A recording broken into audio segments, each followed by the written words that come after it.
Épale, ¿qué más, chamo? Concho le vale. Es que no me paras bola. Hopefully, you guys have good cardio because you're gonna need good cardio to speak Venezuelan Spanish. Okay, we're gonna take a deep breath. Pues.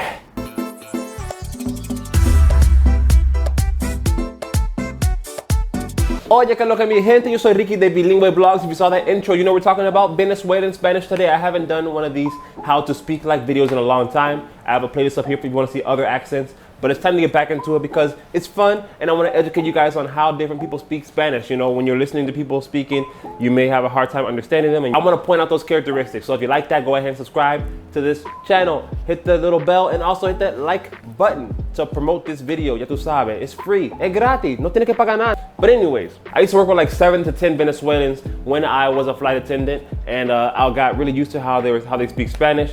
And I want to share those characteristics with you guys. But you already know the drill. I get so many comments on my other videos like, we don't all speak like this. No todo el mundo habla así. No todo el mundo habla así, bonito. To avoid those comments, I want to say it right here, right now. Everybody does not speak the same. Some people are going to speak a more neutral Spanish, ignoring all these rules that I'm going to teach you. But I've heard it on about so much, and I know that you've heard it. So I want to point out the characteristics that you've heard, okay? Now, Venezuelan Spanish is, I guess, some people consider it like, you know, Caribbean Spanish-ish. Fun fact, all these Caribbean Spanish accents come from Las Islas Canarias de España and from Andalucía de España. A lot of people think it comes from like the African influence, which some stuff is influenced by African language. People think it comes from the Native Americans, which some stuff is influenced by them, but the accent itself comes from España, Islas Canarias, Andalucía, and that's what happens here in Venezuela. Hola mi niña, ¿qué tal? Buenos días, ¿cómo estás? Mira, pana, yo sé que tú no tienes por qué creerme, pero yo sé por qué te lo digo. The R's, I'm sorry guys, the R's are they're gonna stay R's, okay? I know most Caribbean places have the R's that turn into L's. Not in Venezuela, it's gonna be an R, okay? Es que tengo burda de vainas que hacer. So they're gonna roll the R, burda, hacer, okay? Not burda, hacer, como yo diría en mi español dominicano. So we're not gonna talk about the R's today because that's not Venezuelan Spanish. What we will talk about are those S's because they're notorious for their S's, or should I say their, okay? Because they don't have S's if it's at the end of a word or if it's like followed by a consonant or something like that, the S can disappear. Now, if it's in between two vowels or if it's starting a word, then they will pronounce the S normally, but most of the times you're not gonna hear that. For example, pues. Muchas personas dicen pues en español, pero el venezolano most likely will say pues, pues. Do you hear that breath? Hopefully you guys have good cardio because you're gonna need good cardio to speak Venezuelan Spanish. Okay, we're gonna take a deep breath.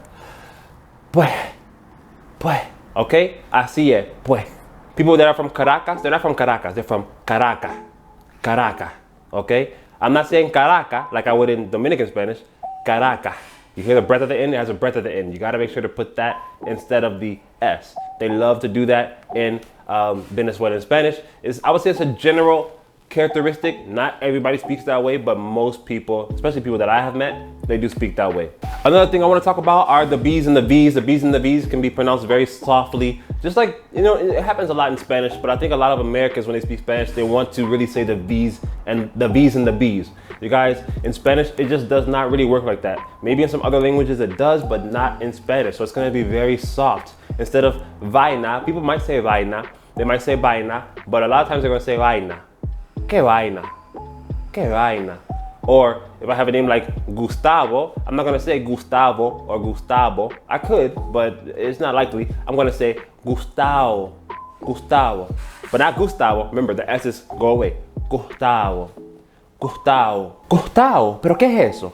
Hoy vamos a hablar de cómo hablan los venezolanos, ¿ok? Así como suena con la V. That's a minor thing. It's not really the major focus, but just know that you will, like, some words are gonna have a V in them, and they're gonna be pronounced very softly in Venezuelan Spanish. Now let's talk about the D's. I love D's in Caribbean Spanish, and Venezuela does not disappoint because they get rid of those D's. Yeah, if there's a D in between vowels, it's gonna go away. Complicado will become complicado, complicado.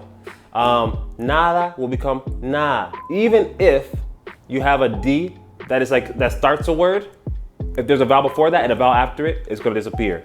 Concha le vale. Es que tengo burda de vainas que hacer. ¿Oíste? Burda e vaina. With the breath at the end, okay? Burda de vainas que hacer. Entonces, remember, we gotta put all this together. And burda is like for Dominican Republic, pila, like a lot, you know, mini. Burda vaina. I think I have a lot of things to do today.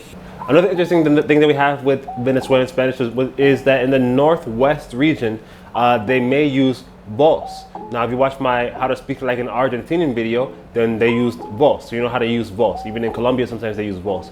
But the difference here is that they're using vos with the vosotros endings from Spain. What?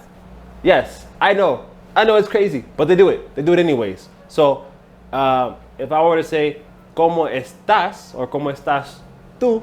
In neutral Spanish, they call it el acento Zuliano, they're going to say, épale pana, ¿qué más? ¿Cómo estáis vos? It's really spelled, ¿Cómo estáis vos? Pero dice, ¿Cómo estáis vos? You know, remember the aspiration of the S. Eso todavía tiene lugar. Eso todavía pasa allí con ese español. So besides those characteristics, there aren't many other characteristics that we have with Venezuelan Spanish. I mean, I know that, you know, the diminutives, instead of saying ito, ita, they're gonna add ico, ica. They use words like bro to say bro, hermano, or they might use pana, papa, but that's not really the accent. That's more the way the words that you use to speak, so we're not gonna talk much about that in this video. However, you guys know, we always gotta talk about the tones that they have in Venezuelan Spanish. Nadie quiere hablar de lo que está pasando en mi país, pero es por eso que me tienes a mí aquí en Noticiero Venezolano. Cristina, es una cosa que no vas a entender. Cónchale, vale, es que hay 10,000 cosas que están pasando por mi mente, pero no te las puedo explicar. No te las puedo explicar porque... If you like that video, go ahead and give it a thumbs up and also share this with your Venezuelan friends and people that want to learn Venezuelan Spanish. Also, let me know which accent you want to learn to speak next. I already have a whole playlist up there, so go check that playlist out, but I am going to be doing more. I just want to know which one I'm doing next. Ya tú sabes que lo que. Also, subscribe and hit the notification bell for more videos to talk about how to learn Spanish, different variations of Spanish, and things of that sort. Hasta aquí el video de hoy, mi gente, y nos fuimos.